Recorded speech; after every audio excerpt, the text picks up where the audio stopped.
Welcome back, house kids. Eric here. Today's Saturday, January 9th, and today we are going over the story of Ruth and Boaz. It's an awesome story, but before we get into that, let's recap and figure out where we left off. Where are we in the Bible? 2 weeks ago was the last time we had a video for you guys, and that was the story of Gideon. Now, last week we didn't have a video here for you. However, at church, we went over the story after Gideon in our lesson, which is the story of Samson. And so you didn't get that here if you only watch these videos. However, just to get you caught up, today we're including in the description below not only the Bible story video for Ruth and Boaz, but also for Samson.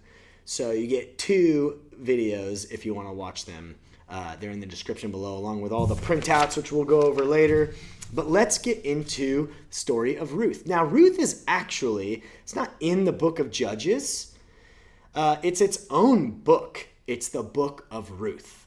And now, in the Bible, with 66 books in total, there's only 2 books that actually have a woman's name in it. And one is Esther, and one is Ruth. And today we're going over the book of Ruth. Now, the reason why we're going over Ruth today, we've been in the book of Judges, if you remember.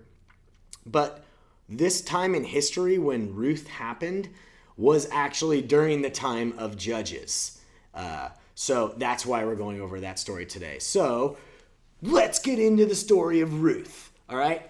Naomi and her husband and their 2 sons lived in the land of Judah.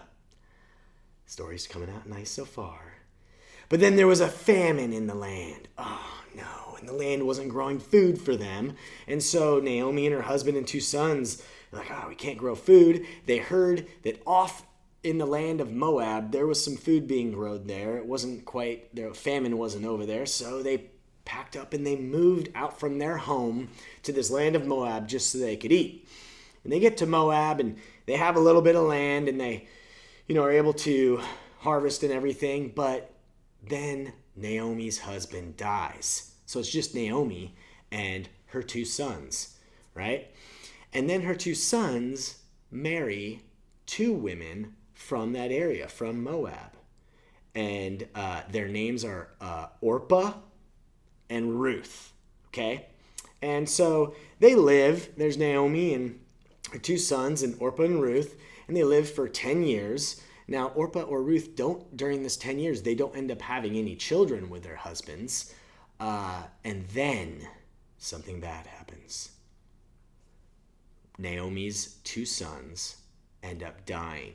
So Ruth's husband and Orpah's husband both die. So now it's just Naomi, and who's already a widow. A widow is a woman who their husband is no longer with them. They end up passing away. It's just Naomi and Orpah and Ruth, and they can't afford to take care of that land. They can't have that land. And so at this time, the famine back in Naomi's homeland is gone. They hear, okay, the famine's not there anymore and the land is growing food. So Naomi says to Orpah and Ruth, says, hey, I can't take care of you and I can't help you. What would be best for you is if you just stayed here. I'm going to go back to where I'm from, and maybe you can find here in your land another husband that can take care of you because I can't take care of you.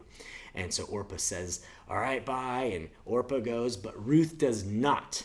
Ruth is loyal to Naomi. Ruth cares about Naomi. And Ruth says, I'm not going to leave you, Naomi. I will go wherever you go. I will worship whatever God you worship. I'm going to take care of you and help you so you're not alone. How cool is Ruth? So loyal and nice. And so they do that. Naomi and Ruth, they go back to the place where Naomi is from. And when they get there, they don't have a land. They don't have that land anymore.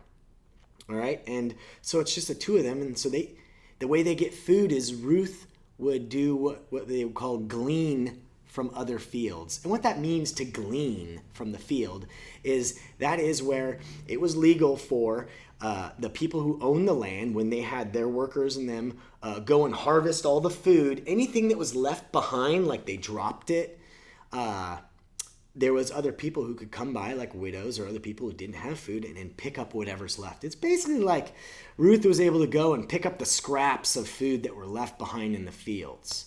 Okay? And so she did this, and she'd get a little bit of food here and a little bit of food there to help take care of Naomi and her. And the field that she was doing this in was owned by a man named Boaz. And Boaz was a great man. He was a good man.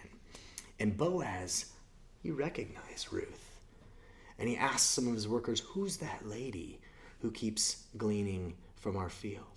And they say, oh, her name's Ruth. And they explain to Boaz what happened in the situation, and that Ruth decided, instead of staying in her land, to come back and help take care of Naomi. And Boaz thought very highly of that. And so Boaz went to Ruth one day and he says, hey, I know about you and you're taking care of Naomi. You stay in my field and you can glean from my field whenever you want to.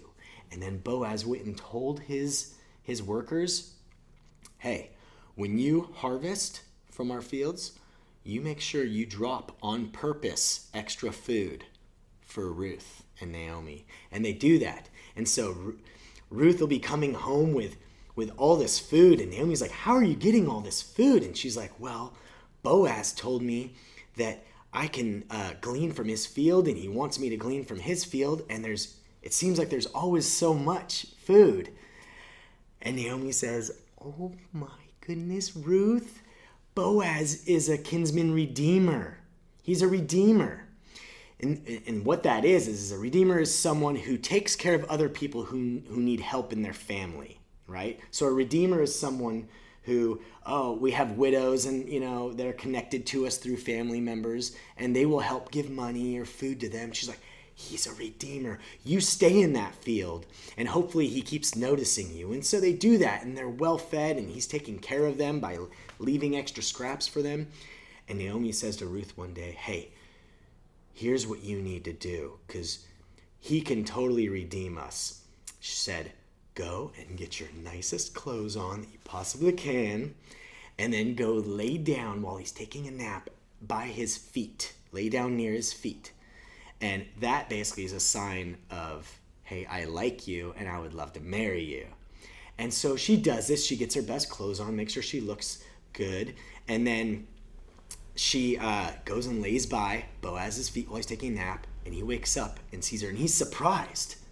But you know what? He ends up saying yes. He says, I'm going to marry you.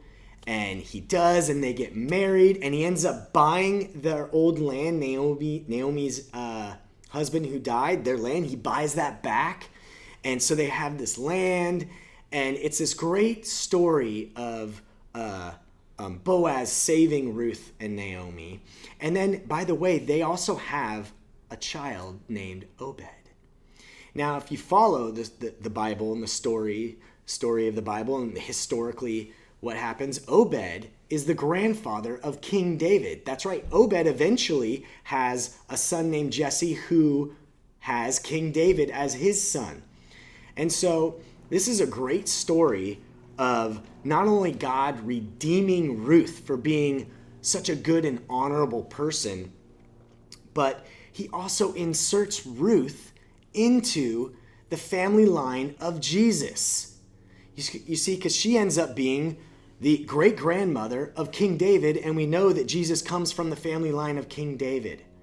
And so this is an awesome story of Boaz, who God uses to save Ruth as a redeemer. And just like that, we have Jesus as our redeemer. He's our redeemer because we need saving from sin, and Jesus came to do that. He did that on the cross when he died for us, and he was resurrected for our sins. And so we have our own version of Boaz in Jesus Christ so that we could be with him forever. So this is an awesome redemptive story, Ruth and Boaz. I love this story.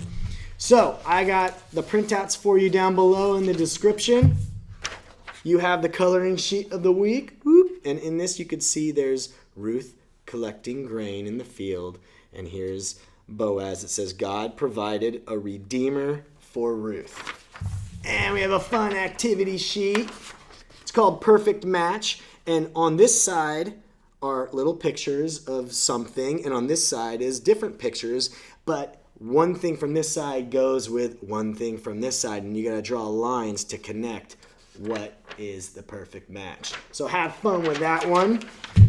Robin has a cool video. There's a link to it down below to her video on how to make this awesome craft. Check it out. She even has little pieces of grain. Now, this is Ruth here, and look, she's carrying all the grain. Hello. Hello, Boaz. So you can make this too. The video's down below. The link's in there.